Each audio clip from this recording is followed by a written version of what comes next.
মির্জা ফখরুল আপনি তারেককে ইউনূসের বিপক্ষে দাঁড় করেছেন এজ এ ফিউচার পিএম, তাই না? তারেক ইউনূসকে রিপ্লেস করবে and he will the PM. তো আমাকে বলেন, তারেকের যোগ্যতা, লেখাপড়া, পরিচিতি, কাজ, অভিজ্ঞতা সেটা কি ইউনূসের বেশি? যখন আপনি প্রতিপক্ষ বানাবেন, যুদ্ধ করবেন, প্রতিদ্বন্দ্বিতা করবেন, কম্পিটিশন করবেন, তখন আপনাকে সমানের সমান বা তার চাইতে বেশি। Let me rephrase Mirza Fakhrul, let me make it clear Mirza, যদি না বুঝেন আমার কথা। আপনাকে বানাইছেন ইউনূসের প্রতিপক্ষ, তাই না? তো যদি কোনো ব্যক্তি প্রতিপক্ষ হয়, তার যোগ্যতা, credibility, credential, brilliance should be and must be and has to be more and higher and merrier than the opponents, তাই না? মানুষ কখন চেয়ারে বসে?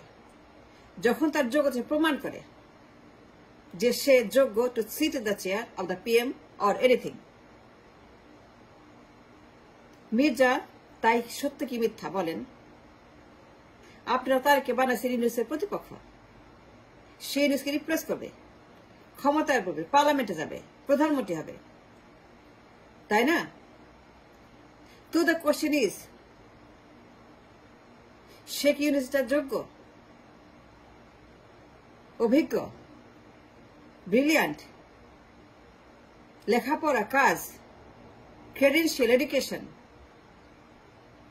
তার আইকিউ, তার বুদ্ধি, তার প্রমাণ, তার রেজুমে, তার ভিসি, সে কি ইউনূসের সাথে পরিচিত? ইন দ্য ওয়ার্ল্ড অফ আন্তর্জাতিক বিশ্বে, পরিমণ্ডলে তার পরিচিতি, তার গ্রহণযোগ্যতা, তার কাজ, তার অ্যাক্সেসিবিলিটি, তার ক্রেডিবিলিটি, তার একে সবকিছু আন্তর্জাতিক মহলে, বিশ্বে।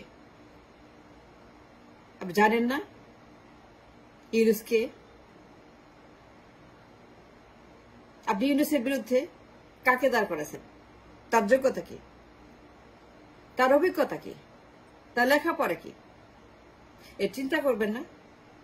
বুঝে কথা বলবেন তো? মির্জা ফখরুল, আপনি আউট অফ এর হেড এন্ড মাইন্ড কাকে দাঁড় করেছেন? তারেক জিয়াকে। তারেক কি তাকে রিপ্লেস করতে পারে? মিনিমাম কোয়ালিটি, কোয়ালিফিকেশন থাকতে হবে তো, নাকি? সে কি তার যোগ্য? তার 1%, 0.5%, 0% যোগ্য ইউনূসের তুলনা তারেক? মিনিমাম কোয়ালিটি মেনটেন করতে হবে না মির্জা? কি যে বলেন, মাথা খারাপের মতো, পাগলের মতো।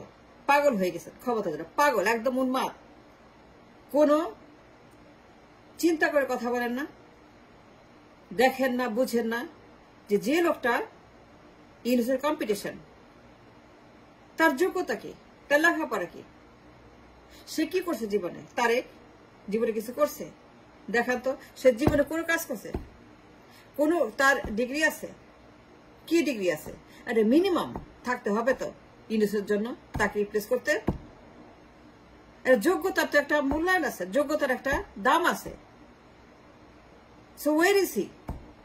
Does he have it? No, he doesn't have it. He doesn't have nothing compare to Yunus. তার কিচ্ছু নাই কম্পেয়ার টু ইউনূস। যখন আপনি দাঁড় করাবেন একটা প্রার্থীকে to become N MP or মন্ত্রী অর প্রধানমন্ত্রী অর প্রেসিডেন্ট, তার তো একটা মিনিমাম কম্পিটিটিভ একটা ক্রেডেনশিয়াল থাকবে তো, থাকতে হবে তো। তারেকের কোথায়? দেখার আমাকে তার লেখাপড়া আছে, তার ডিগ্রি আছে, তার ক্রেডেনশিয়াল আছে, তার কোনো কাজ আছে, কোনো অভিজ্ঞতা আছে, পরিচিত কানেকশন আছে? বলেন আমাকে তারেকে কি আছে? তারেকে কিচ্ছু নেই। তারেকে has nothing. For the presentation, for the reason that you are accepting, Tarek প্রধানমন্ত্রী নির্বাচন হবে, তারেক যে প্রধানমন্ত্রী, জিয়া ছেলে প্রধানমন্ত্রী, খালেদা ছেলে প্রধানমন্ত্রী, পিএম হিসেবে আপনি অলরেডি বলে ফেলছে, এস্টাবলিশ করেছে, he is the PM, next PM. তো পিএম এর যোগ্যতা কোথায়, লেখাপড়া কোথায়? বড় কথা সবচেয়ে, যাকে রিপ্লেস করবে ইউনূস, যার চেয়ার সে দখল করতে যাবে, যার চেয়ারে বসবে, তার সঙ্গে তুলনা, কম্পারিজন আছে আপনার? তাহলে যে বলেন তারিক প্রধানমন্ত্রী, এটা মিনিমাম সভ্যতা ভব্যতা থাকতে হবে তো মির্জা, তাই না? আপনি বলেন তারেককে আপনার দ্বারা কাছে প্রধানমন্ত্রী পদে, সে প্রধানমন্ত্রী হবে, কারণ সে জিয়া ছেলে, খালেদা ছেলে, আর কোনো কোয়ালিটি নেই, আর কোনো কিছু নেই। নো আদার কোয়ালিটি বাট জিয়ার ছেলে, বেগমের ছেলে, খালেদার ছেলে, জিয়া রহমানের ছেলে, এইটি তার একমাত্র ক্রেডিট, একমাত্র কোয়ালিটি, একমাত্র তার লেখাপড়া, একমাত্র তার ইউনিভার্সিটি। তারেক জিয়া বাবা মা তার একমাত্র ক্রেডেন্সিয়াল, বাবা মার পরিচয়, বাবা মার ছবি, বাবা মার পোস্টার, বাবা মার পরিচিতি, বাবা মার ডিগ্রি, বাবা মার পদবি, বাবা মার পদ পদবি, প্রধানমন্ত্রীর পদ, ঘোষক, মুক্তিযোদ্ধা। তার মা একজন প্রধানমন্ত্রী এক্স, কিন্তু সে একজন গৃহবধূ ছিলেন। And that's not the reason she should be prime minister. আর মিনিমাম কোয়ালিটি থাকতে হবে, একটা মিনিমাম এক্সপিরিয়েন্স থাকতে হবে।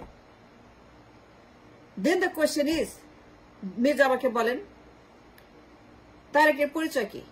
তার বাবার পরিচয়, মায়ের পরিচয়, বাবার ছবি, বাবার পোস্টার, বাবার পদ, বাবার পদবি, মায়ের পদবি, প্রধানমন্ত্রীর ছেলে, ঘোষকের ছেলে, মুক্তিযোদ্ধার ছেলে, জিয়ার ছেলে, বেগম জিয়া ছেলে। Is that enough? Is that enough to replace Yunus? Is it enough to replace the man who is bigger than life, who is bigger than anything you can think of, for the nation, for the people, for the situation, for the time, for the circumstances? তার চাইতে বড় যদি না হয় তাহলে কেন আনছেন? তাই তার চাইতে বড় হতে হবে, or something almost parallel or equal, অন্তত মিনিমাম তার সমানে বা তার কাছাকাছি। কাছাকাছি হইলে চলে, কাছাকাছি হইলে পরেও আই ক্যান সে ইয়েস। 1%, 0% না তারেক জিয়া। তার একমাত্র ক্রেডেন্সিয়াল, বাবার পোস্টার, মায়ের পোস্টার, ছবি, that's all he got. He doesn't have anything else, but why you bring him and why you present him PM? No, you can't. এর মিনিমাম লজ্জা থাকা উচিত। পাগল হয়ে গেছে ক্ষমতার জন্য, উল্টা পাল্টা কথা বলতেছেন। doesn't mean anything, and that's a fact, that's the truth. আমি যা বললাম এভরিথিং ইজ ট্রু। ক্ষমতার জন্য উল্টা পাল্টা কথা বলতে তারেক জিয়া সে কি রিপোর্ট করতে পারে? নো, হি ক্যানট। তার ক্রেডেন্সিয়াল বলতে তার বাবা মার ছবি, এর পরিচয়, কোনো কিছু নেই। হি don't have anything else, he don't have anything. তার বাবা মার একমাত্র, তার পুঁজি, তার সম্পদ, বাবা মার পরিচয়, পরিচিতি, that's what he got, that man. He don't have anything else compared to Yunus. আর তাকে রিপ্লেস করবেন তারেক জিয়াকে দিয়ে। যত সব ফালতু